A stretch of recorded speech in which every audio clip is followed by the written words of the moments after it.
Hello, everyone. I know it's been a while, but I hope you're having a great day wherever you are. I'm excited to jump back into it. I hope you are too. Today, we're going to be discussing privacy and security in blockchain technology. As you can see, we're going to be building up our financial literacy by having safe and secure principles in mind when we go to explore different types of investment opportunities like those that are in DeFi and in blockchain technology. Today, we're going to keep it succinct, and we're going to make sure that this is a very simple and, again, very precise way to just talk about security in the blockchain space. So let's jump right into it. And again, if you like this video, please, I would appreciate if you watch till the end, and please share with a friend or a family member. Any support for the content on this channel would be much appreciated, and thank you for all of you who have stuck around and have continued to support the channel. Make sure to give it a like and a thumbs up, and be sure to press the notification bell as well if you want to check out when content like this drops. I'll try to be on a regular basis, maybe on a bi-weekly or a monthly basis, but I will continue to provide updates and keep everyone updated professionally on Twitter, things like that. So I hope everyone has a great day. Let's just jump right into it. Okay, so a little bit of an overview. Blockchain technology offers transparency and immutability, but privacy and security are also vital considerations. In this presentation, we will explore the challenges and solutions related to privacy and security in the blockchain space. And I wrote here in blockchain, maybe it has a typo, but you can check out more information here at that article where it talks about some of the perhaps unsafe practices that can come up. And there's a really interesting discussion on Vitalik's blog there. That's what that links to, and it just kind of it just I thought it was a way to start a discussion on these types of things in the blockchain space.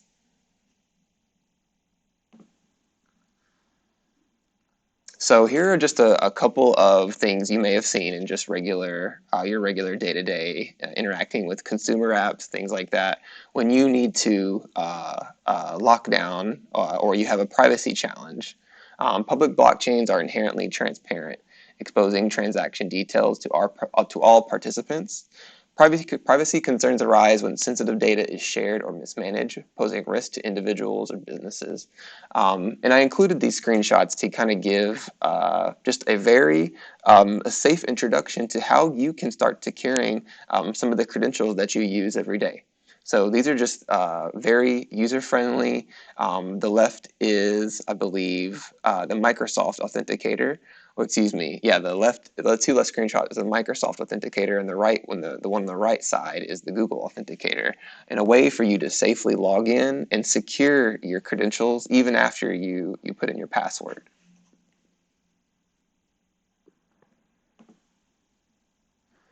So though you may not be familiar with everything about decentralized technology, there's always a way to build up your comfortability with it and start to learn and build a muscle memory, so to speak, so that you can approach it with some sense of familiarity. A good tool to start with is MetaMask. It's a great wallet to use as your first cryptocurrency wallet, and it uses encryption, just like it's shown here, to make transactions and to create the wallet to begin with. This is a screenshot showing a sign-in transaction, and we'll kind of just go through this quickly. Encryption techniques provide a solution for protecting data on the blockchain. Through encryption, data can be securely stored and accessed only by authorized parties. So again, if you lock down your wallet like you're supposed to, there's plenty of how-to guides and things like that for MetaMask. You will enter in you'll have a secure approach and a secure interaction with the wallet you're now using. And there's just a little bit more of a zoomed in view, and you can see the flow there from one to the 2 to 3 to 4 to 5 to 6. All pieces of the transaction.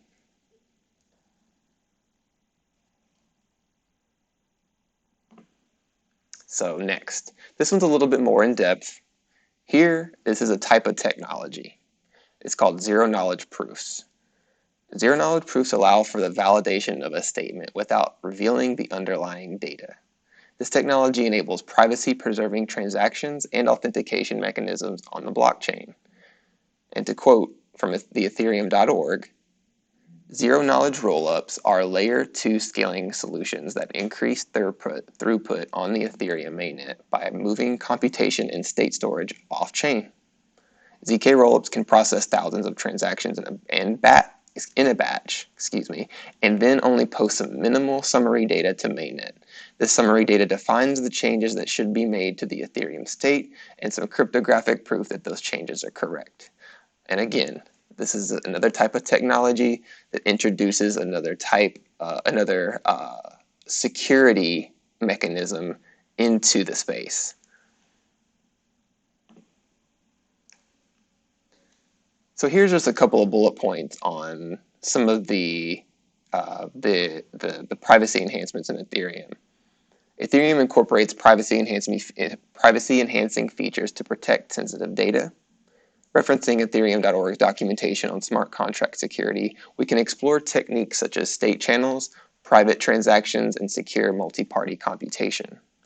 State channels are a technique used in blockchain technology to enable off-chain transactions and interactions. Private transactions refer to the ability to conduct transactions on a blockchain network with enhanced privacy and confidentiality. Next, secure multi-party computation, or MPC, is a cryptographic technique that enables multiple parties to jointly perform computations on their private inputs without revealing them to each other. So again, stepping stones that have been made along the way to enhance the privacy in Ethereum as a technology. And here are just some of the basic challenges, and I put a screenshot here of some of the way things are consolidating historically into these larger and larger organizations. Balancing privacy and regulatory compliance is a challenge in the blockchain space. Striking the right balance ensures privacy while preventing misuse, such as money laundering or illicit activities. And I put here a simple bullet point, just being aware of narratives, good, bad, and anywhere in between. The types of narratives that go into making a product from a marketing perspective secure, not from a technology perspective. So as a consumer, we need to remind ourselves to be informed on what we are defining things from a marketing perspective, because that's where that information came from, or did we actually pull up the technical information and actually get the facts on what this is. And so, for example, there are all types of ways to see a business on the surface, and then there are all the terms of service and all the legal requirements that go into making sure that that can be maintained on the surface. So again, as the companies consolidate and get bigger and bigger over time, it's important that we, as consumers, remind ourselves to keep privacy, as one of our priorities, and to maintain that sense of privacy with secure practices by securing our personal data, knowing how to transact and communicate when we're using our personal data, things like that. So, a couple of security considerations. Blockchain security is crucial to protect against hacking, fraud, and unauthorized access. Best practices, as outlined in Ethereum.org's smart contract security documentation, include secure coding practices, vulnerability audits, and testing frameworks. Testing a framework is essential to ensure its reliability, functionality, and performance. By thoroughly testing the framework, developers can identify and fix issues early, improve the quality of the code base, and provide a robust and reliable tool for other developers to build upon. So I put a few uh, bullet points here for uh, QA practices, and this is something I'm very familiar with. And these are ways, again, to enhance the security of whatever technology that it is you're building. And so, whether it is doing a test setup, performance testing, any type of testing, it's a positive thing for technology to go through this sort of stress test in order for it to be a product everyone can communicate with. And more simply than everyone can communicate with, that it makes sense how we can communicate with it and interact with it. And again, further words for it are called QA testing and vulnerability audits, making sure that the technology that is consumer facing isn't vulnerable to certain types of attacks, like denial of service or other types of social engineering. Other types of social engineering behaviors that you want to be mindful of when you're, in the digital world, interacting with different types of technology, making sure that your personally identifiable information is secure. If you have a cryptocurrency wallet, making sure that in a way you either have everything locked down digitally or locked down physically if you have physically stored and handwritten or cold storage of hardware wallets, making sure that you have sort of these common sense practices in mind to secure the digital or the physical. And so to kind of wrap up, we'll talk a little bit about auditing.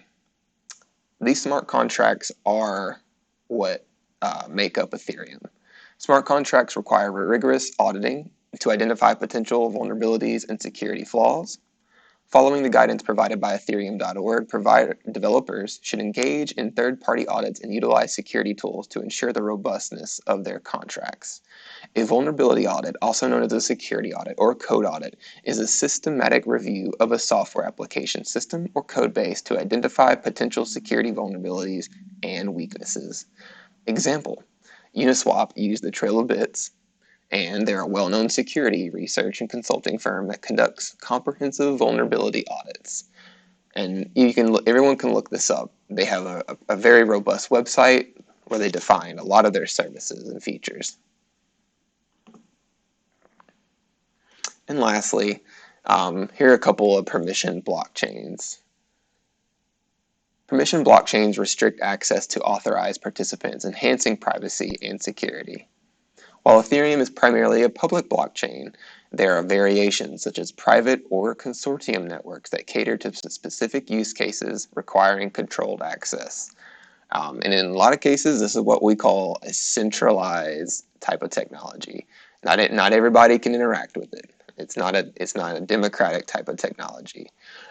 So there probably is one regulatory compliance in the technology in some way, or it is built to abide by and be compliant.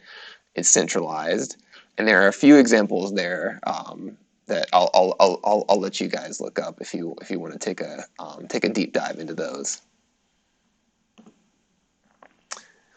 And lastly, I thought the last two were the last, but this is the last one. Here's just a couple of final thoughts, and I appreciate everyone that has dove into it this far. Privacy and security are critical aspects of finance and blockchain technology. By leveraging encryption, the zero-knowledge proofs that we talked about, and following Ethereum.org security guidelines and adopting best practices, we can maintain and enhance security in blockchain applications. And furthermore, in our own lives, I am incredibly passionate about a lot of the advancements in decentralized finance, more so open finance. There's lots of interesting writing being created about regenerative finance. Just as a little bit of something that if you'd like to sink your teeth into and do some research into, it's called again regenerative finance. And there's bound to be more and more documentation on this as it becomes more of a talking point. And again, if you'd like to check out more about Ethereum, always visit the ethereum.org. It has lots of great documentation there. So again, thank you guys so much. I appreciate you all for hanging out with me today and kind of educating ourselves or even brushing up on some things that we might already know. So again, thank you so much for attending today's financial education presentation. There is always more to learn, and I'm excited to continue growing our financial literacy together. I sincerely appreciate the library's leadership and continued support with making financial education accessible to everyone. If you're interested in leaving feedback or would like to learn a specific subject, please check out that link below. It's the guest sheet. And I hope everyone has a wonderful rest of the day. I really look forward to discussing more about financial literacy together, and I'll see you all in the next one. Have a great rest of the day.